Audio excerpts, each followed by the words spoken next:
கூட்டணி வந்து தலைமை அதிமுக பாஜகவா? தேசிய ஜனநாயக கூட்டணிங்கிறது பெரிய கடல், உங்களுக்கு தெரியும், இந்தியா முழுவதும் இருக்கு. தமிழ்நாடை பொறுத்த வரைக்கும் அன்றைக்கு மத்திய உள்துறை அமைச்சர் அமித்ஷா அவர்கள் அம்மாவுடைய கட்சி தலைமை ஏற்கும் என்று சொல்லியிருக்காரு. அதனால தமிழ்நாடை பொறுத்த வரைக்கும் அம்மாவுடைய கட்சி தான் அதுக்கு தலைமை ஏற்குது. அதுல என்ன சந்தேகம் உங்களுக்கு? அப்ப அம்மாவுடைய கட்சி வந்து உங்களையும் ஓபிஎஸ்ஸையும் ஏத்துக்குதாங்கிறதான கேள்வி. நாங்கள் அது நீங்க அந்த கட்சியை சேர்ந்தவர்களை கேட்க வேணும். எங்களை பொறுத்தவரை திமுக என்கிற தீய சக்தி ஆட்சியை வீழ்த்த வேண்டும். நாங்கள் தேசிய ஜனநாயக கூட்டணியில பாராளுமன்ற தேர்தல் போது மோடி அவர்கள் 3வது முறையாக இந்தியாவின் பிரதமராக வருவதுதான் தமிழ்நாடு உட்பட அனைத்து மாநிலங்களின் வளர்ச்சிக்கும் பாதுகாப்புக்கும் சிறந்தது என்கிற அடிப்படையில் அந்த கூட்டணியில் இணைந்து அந்த தேர்தலிலே நாங்கள் ஒன்றாக பணியாற்றினோம். சட்டமன்ற பொதுத் தேர்தலில் எங்களது கூட்டணி தான் திமுக என்கிற அந்த தீய சக்தி கூட்டணிக்கு மாற்று சக்தியாக உறுதியாக இருக்க முடியும். அதில் அம்மாவுடைய தொண்டர்கள் அனைவரும் ஓரணியில் இணைய வேண்டும். அதில் அம்மாவுடைய கட்சியும் வந்து சேர்ந்திருக்கு. இதனால அவங்களுக்கும் எங்களுக்கும் ஏற்கனவே பங்காளி சண்டை இருக்கு. அதை வச்சுதான் கேட்கறீங்க. எங்களை பொறுத்தவரை இந்த சண்டையெல்லாம் ஓரமா வச்சுட்டு அதெல்லாம் பின்னாடி தேர்தல் முடிஞ்சு திமுகவை வீழ்த்தி விட்டு பார்த்துக் கொள்ளலாம் என்கிற ஒரே குறிக்கோளோட நாங்கள் தேசிய ஜனநாயக கூட்டணியில் தொடர்ந்து செயல்படுறோம். இதுக்கு மேல நீங்க என்ன கேள்வி கேட்டாலும் இதுதான் யதார்த்தம், இதுதான் உண்மை. ஓர் அணிக்கு வந்தாலும் எல்லாரும் பங்காளிகள் தானே, பகை நீடிக்க தானே செய்யும். அதாவது ஒரு பொதுவான எதிரி வர்றப்ப நம்ம கிராமங்களே பார்த்திருக்கோம். பல ஆண்டுகளாக ஒரு வாய்க்காலுக்காக வாய்க்கால் வரப்பு சண்டை பங்காளிகளுக்குள்ள சுப்ரீம் கோர்ட் வரைக்கும் கேஸ் நடக்கும்.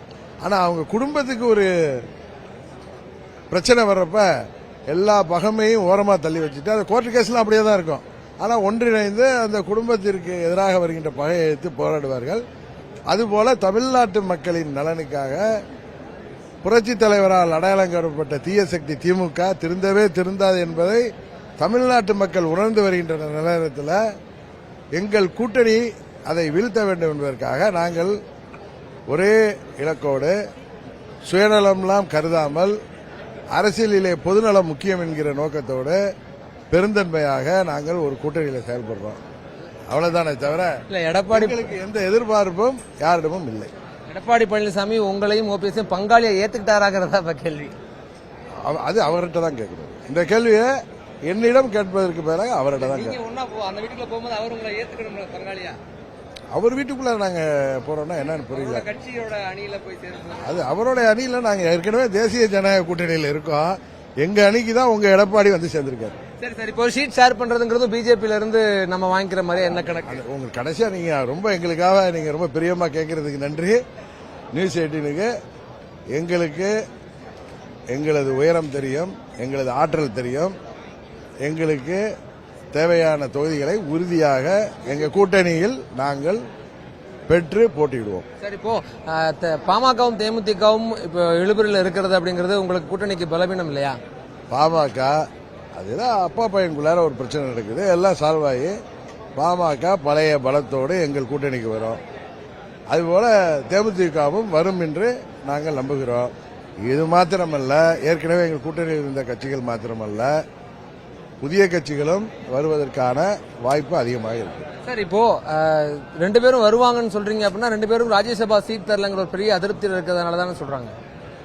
அதான் சொல்றேன், திமுகவை வீழ்த்துவதற்கு அனைவரும் ஒரு அணியில் திரள்வார்கள் என்ற நம்பிக்கை எனக்கு இருக்குது. அது உறுதியாக நடைபெறும் என்று நான் நம்புகிறேன். அப்பா அம்மா சண்டைக்குள்ள வந்து இப்ப பிஜேபி ஏன் உள்ள, மீன்ஸ் குருமூர்த்தி ஏன் உள்ள போறாரு? சமாதானம் செஞ்சு வைக்க கூட இருக்கலாம். எங்கள் கூட்டணியை சேர்ந்த கட்சி பல ஆண்டுகளாக அவங்க இந்த கூட்டணியில் வேற இருக்காங்க எனக்கு தெரிஞ்சு. அதனால ஒரு நல்லெண்ணத்தின் அடிப்படையில் செல்லலாமே, அதுல என்ன இருக்கு? இந்தியா முழுக்க வேற வேற உதாரணங்களை காட்டுறாங்க. அந்த மாதிரி பிராந்திய கட்சிகளை வந்து வலுவிழக்க செய்து அதை கைப்பற்ற ஒரு ஸ்ட்ராட்டஜியா இதையும் பிஜேபி அப்படி பிஜேபியிடம் இருப்பதாக எனக்கு தெரியவில்லை. அவர்கள் வந்து அம்மாவுடைய கட்சி பலம் பொருந்தியதாக இருக்கணும். திமுகவை வீழ்த்துவதற்கு அம்மாவின் தொண்டர்கள் அவர்கள் எந்த உருவத்தில் இருந்தாலும் அனைவரும் ஒரே குடையின் கீழ் பயணிக்க வேண்டும். திமுக வீழ்த்துவதற்கு அம்மாவின் தொண்டர் படை முக்கியம், அது எந்த உருவத்தில் இருந்தாலும் என்பதை அவர்கள் நன்றாக உணர்ந்து வைத்திருக்கிறார்கள். அவர்கள் சாணக்கியர்கள். அவர்கள் ஒருத்தர் வீழ்த்தி வளரணும்னு நினைக்கல, அவர்கள் சொந்தமாக வளரணும் தான் நினைக்கிறாங்க. இது நான் கூட்டணியில் இருக்கிறதா சொல்ல, எனக்கு கடந்த 5-6 ஆண்டுகளாக அவர்களுடைய செயல்பாட்டை பார்த்து சொல்றேன். சார் இப்போ புதிய கட்சிகள்னு சொன்னீங்களே யாரு? வெயிட் பண்ணி பாருங்க.